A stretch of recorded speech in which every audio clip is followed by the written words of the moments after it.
নমস্কাৰ, মই প্ৰমিত বৰা।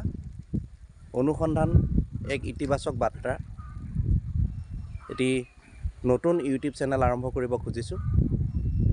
অনুসন্ধানৰ জৰিয়তে মই ইতিবাচক বাৰ্তা সমাজৰ বাবে দিবলৈ প্ৰয়াস কৰিম। আমাৰ উঠি অহা প্ৰজন্মই বিভিন্ন প্ৰতিভা ক্ষেত্ৰতেই হওক বা স্বাৱলম্বিতাৰ ক্ষেত্ৰতেই হওক এটা নিৰৰক চেষ্টাৰ মাজেদি কৃতকাৰ্যতা লাভ কৰিবলৈ সক্ষম হোৱা ব্যক্তিসকলৰ মাজলৈ যাবলৈ চেষ্টা কৰিম। আশা কৰিম আপোনালোকে এই মোৰ নতুন চেনেলটোক সহযোগিতা আগবঢ়াব। আজি নতুন চেনেলটো আৰম্ভ কৰাৰ প্ৰাক মুহূৰ্তত মোৰ বন্ধু এজন বিশিষ্ট সমাজসেৱক শিক্ষক, সমাজৰ বিভিন্ন উন্নয়ন কাম কাজৰ লগত জড়িত, সাহিত্য সংস্কৃতিৰ এজন অবিৰত সাধক, তেখেত আমাৰ মাজত আছে। তেখেতে মোৰ এই চেনেলটোৰ বাবে এটি শুভেচ্ছামূলক বাৰ্তা আগবঢ়াব। গতিকে মই তেখেতক ক'ব খুজিছোঁ, বন্ধু এটি চেনেল আৰম্ভ কৰিবলৈ লৈছোঁ, প্ৰাক মুহূৰ্তত আপোনাৰ এক শুভেচ্ছামূলক বাৰ্তা ল'ব বিচাৰিছোঁ। নমস্কাৰ, মই ধৰ্মকান্ত হাজৰিকা, মৰাণৰ।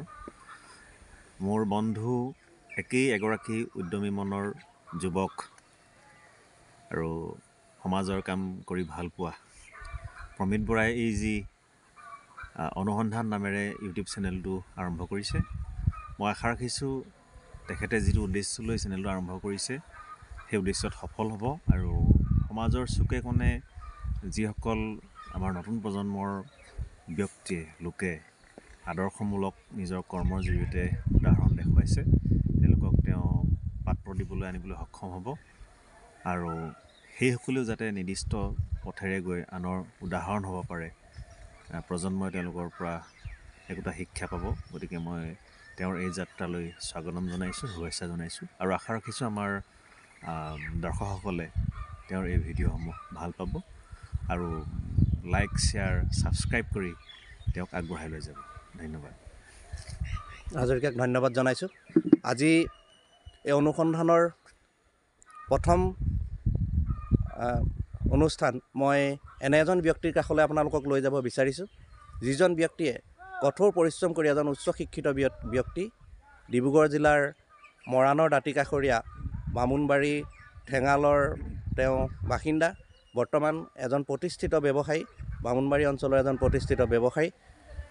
শিক্ষা জীৱনৰ সময়ত বহু কষ্ট আৰু ত্যাগ স্বীকাৰ কৰা এজন ব্যক্তি আজি সফলতাৰ দিশত নিজৰ লগতে আনক সংস্থাপিত কৰিবলৈ সক্ষম হৈছে। তেনে এজন ব্যক্তিৰ কাষলৈ আপোনালোকক লৈ যাব খুজিছোঁ।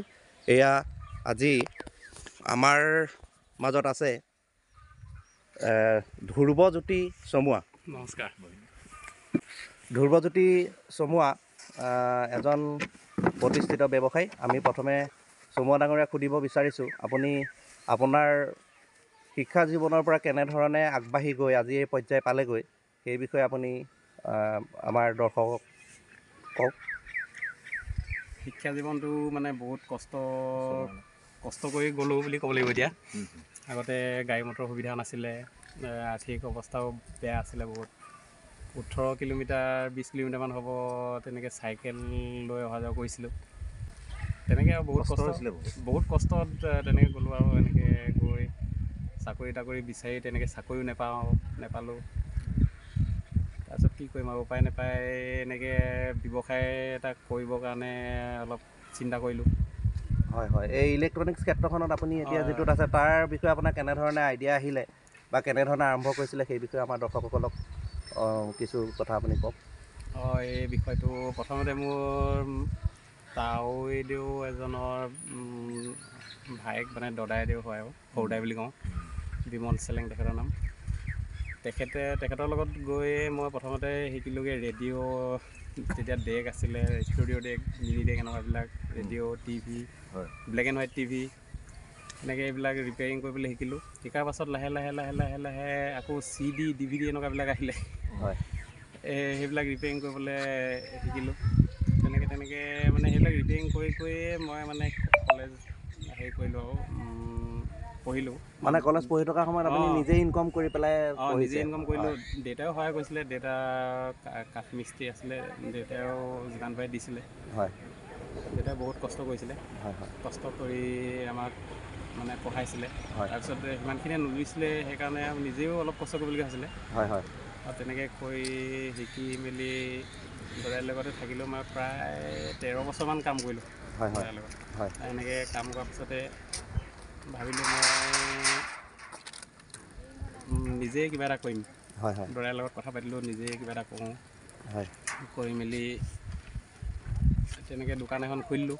হয় খোলাৰ পাছত লাহেকৈ চলিলে আৰু হয় হয় ৰাইজে সঁহাৰি জনালে। হয় তাৰপিছত এনেকৈ কৰি দেখিলোঁ অকলে নোৱাৰিছোঁ আৰু হয় লগত আৰু এজন সহযোগী এজন বিচাৰিলোঁ। হয় হয় সহযোগী এজন বিচাৰিলোঁ, তেখেতেও শিকাই মেলি ল'লোঁ। শিকাই মেলি ল'লে তেখেতেও মানে শিকিলে, ধুনীয়াকৈ কাম কৰিলে। মোৰ লগত তেখেত কমচে কম 6 বছৰমান থাকিলে। হয় হয় 6 বছৰমান থাকিলে, তেখেতে চাকৰি পালে মেডিকেল ডিপাৰ্টমেণ্টত। হয় চিৰঞ্জীৱ বৰা বুলি কয়। হয় এই আপোনালোকৰ সেইফালে তিতাবৰ চিভিলত হয় হয় ডায়েলচিছ হেৰি সেই ডিপাৰ্টমেণ্ট কি জানো ডায়েলচিছ কৰে আৰু তেখেতে হয় হয় তাতে আছে। তাৰপাছত তেখেত গুচি যোৱাৰ পাছত মোৰ অলপ কষ্ট হ'ল। তাৰপিছত আৰু মই কি কৰিলোঁ, নাই নহ'ব এনেকৈ অকলেতো দিগদাৰ হৈছে।